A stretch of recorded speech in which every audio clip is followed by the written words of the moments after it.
Saludo cordial, Padre Francisco Kendo, domingo 25 del tiempo ordinario. El evangelio que se nos regala es Marcos capítulo 9, versículos del 30 al 37.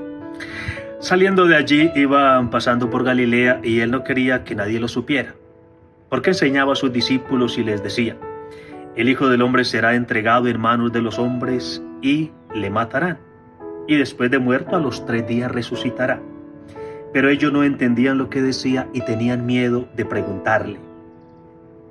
Llegaron a Cafarnaún y estando en la casa les preguntaba: ¿qué discutíais por el camino?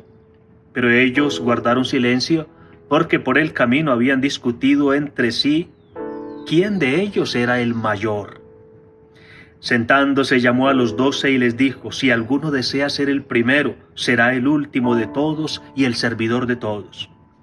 Y tomando a un niño lo puso en medio de ellos y tomándolo en sus brazos les dijo: el que reciba a un niño como este en mi nombre, a mí me recibe, y el que me recibe a mí no me recibe a mí, sino a aquel que me envió. El texto podría dividirse en 2 partes. La primera es el segundo anuncio de la pasión de nuestro Señor y la respuesta de los discípulos, versículos 30-32. Una primera parte que se desarrolla en espacio abierto, en el camino a Galilea. La segunda parte es la enseñanza sobre quién es el mayor, versículos 33-37, que se lleva a cabo en un espacio cerrado en la casa, es decir, al interior de la comunidad eclesial. El contexto de este paso del Evangelio es una sección del Evangelio de Marcos dedicada a la instrucción de sus discípulos.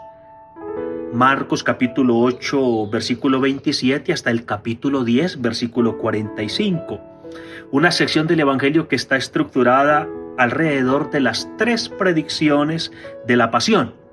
Marcos 8:31, 9:31, 10:33. Cada una de ellas seguida por 3 historias que señalan la inhabilidad de los discípulos para comprender a Jesús. El primer anuncio de la pasión efectivamente es seguido por el episodio en que Pedro regaña a Jesús. Marcos 8:32, evento que leíamos la semana pasada. El segundo anuncio de la pasión, el que escuchamos ahora, es seguido por la discusión de los discípulos sobre quién sea el más importante. Y el tercer anuncio de la pasión será seguido por la escena en que Santiago y Juan piden los primeros puestos en el reino, Marcos 10:35-41. Propongo 2 ideas para nuestra meditación. La primera: Jesucristo enseña la vida donada como vida lograda. Jesucristo es presentado como el maestro que enseña a lo largo del camino para formar a sus discípulos y para constituir su comunidad. La enseñanza hacia los discípulos y los discípulos hacen la comunidad. No hay comunidad sin discípulos y no hay discípulos sin enseñanza, es decir, sin catequesis. Usted que es padre o madre saca tiempo para enseñar la fe a sus hijos. Regala a sus hijos la participación en la catequesis parroquial. Usted y yo que somos cristianos tenemos conciencia de que todos, absolutamente todos, necesitamos la catequesis para crecer, madurar y consolidar la fe. La catequesis no es solo para niños, ni es solo como preparación presacramental. La catequesis es una dimensión de la vida cristiana. En efecto, el Divino Maestro enseña a sus discípulos a lo largo del camino. ¿Qué está haciendo? Una catequesis para adultos. En efecto, dice el Evangelio, mientras pasaba por Galilea, iba enseñando a sus discípulos. El Divino Maestro convierte la catequesis en camino y el camino en catequesis. La catequesis es camino porque es un proceso, con etapas graduales y progresivas que van acercando a una meta. El camino es catequesis porque la catequesis no está constituida solo por aprendizajes intelectuales, sino por aprendizajes vivenciales, experienciales. La vida se hace enseñanza y la enseñanza se hace vida. La vida se hace testimonio y el testimonio se hace vida. ¿Qué enseña Jesús? Jesús enseña la vida donada como vida lograda. Hoios tu antropo paradidotai es heiras antropon. Marcos 9:31. El Hijo del Hombre será entregado en manos de los hombres. Qué majestuosa generosidad, qué generosa majestad. Dios que se dona totalmente y se pone en las manos de los hombres. El trascendente Hijo del Hombre que desciende en su amor, se rebaja en su humildad, se dona en su generosidad y se pone en las manos de los hombres, en bondad disponible, disponibilidad pronta, prontitud servicial, servicio donador, donación amorosa. El inalcanzable que se hace manipulable para beneficio del ser humano, actitud que perpetuará en la Santa Eucaristía. ¿Cómo responden los hombres a tanta bondad generosa y generosidad buena? Responden con ingratitud agresiva y agresividad ingrata. De los 4 verbos que el Divino Maestro usa en el versículo 31, el único que se repite tristemente es el verbo matar. El desamor humano intenta matar el amor divino, pero el amor vence a la muerte. El amor vence muriendo. Y por ello el último verbo encierra una bella promesa. Él resucitará. Frente al segundo anuncio de la pasión, los discípulos reaccionan con incomprensión temerosa y temor incomprensible. No comprendían sus palabras y tenían miedo de preguntar, dice el versículo 32. No entendieron el lenguaje del amor que dona y la donación que ama, pues el amor echa fuera el temor, como dice la primera carta de Juan, capítulo 4, versículo 18.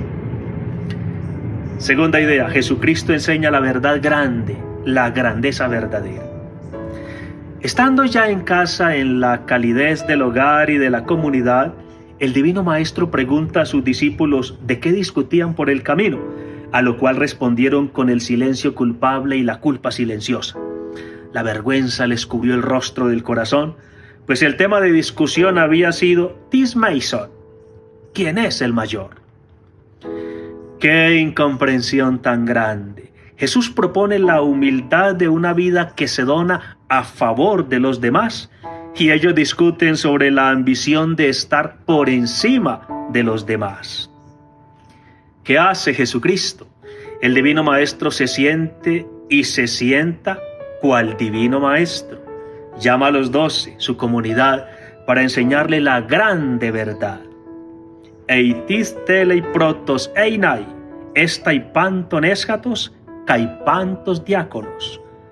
Marcos 9:35. Si uno quiere ser el primero, que sea el último de todos y el servidor de todos. La primacía del último, el señorío del siervo, es la propuesta de Jesús.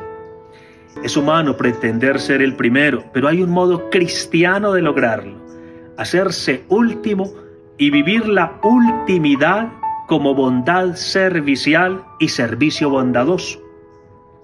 Jesucristo, quien pone toda su vida a favor de todos, indica que el punto de referencia son todos. Hacerse último de todos y siervo de todos.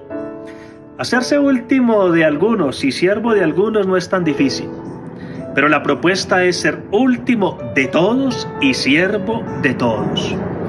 Últimos de todos porque siervos de todos. Siervos de todos porque últimos de todos. Luego Jesús confía en la potencia expresiva y la expresión potente de los gestos. Toma un niño, lo pone en medio de ellos, ubicados probablemente en círculo. Luego lo abraza formando alrededor del niño un segundo círculo. Los niños que en la época eran considerados bendición de Dios. Los niños que representan a las personas frágiles, débiles, indefensas, que dependen de la providencia y la previdencia de los otros. Los niños que son símbolos de quienes no cuentan, no son tenidos en cuenta. Indican a aquellos que reciben órdenes de todos y han de estar dispuestos a servir a todos. El Divino Maestro enseña pues que al centro de la comunidad, como su corazón palpitante, no están los puestos, honores, títulos, la grandeza aparente o la apariencia grande, sino que al centro ha de estar el pobre sin nombre, los excluidos, marginados, despreciados, desechados, el que no tiene cuenta, el que no cuenta, el ser humano frágil, débil, indefenso, abandonado y necesitado. Así como Él estrecha y protege al niño con su abrazo, también todo ser humano necesitado ha de encontrar en la iglesia una madre que lo acoge y lo cuida con su brazo. Pues quien acoge a un ser humano necesitado, acoge a Cristo, y quien acoge a Cristo, acoge al Padre Dios que lo ha enviado, como dice el versículo 37. El Dios que se pone en manos de los hombres desea ser acogido por las manos de los hombres, acogido en los seres humanos frágiles y necesitados, por quienes se hacen siervos en la ultimidad y últimos en su servicio a los últimos. María, sierva del Señor, nos ayude a imitar su gigante pequeñez en el servicio a los últimos, en el servicio como últimos, en hacernos siervos de los demás. Con bondad buena, con humildad, pues como se lee en la primera carta de Clemente, escrito que enumeramos entre los padres apostólicos, la paciencia, la humildad y la bondad convienen a los que son benditos de Dios. Gracias por compartir el video y buen domingo para todos.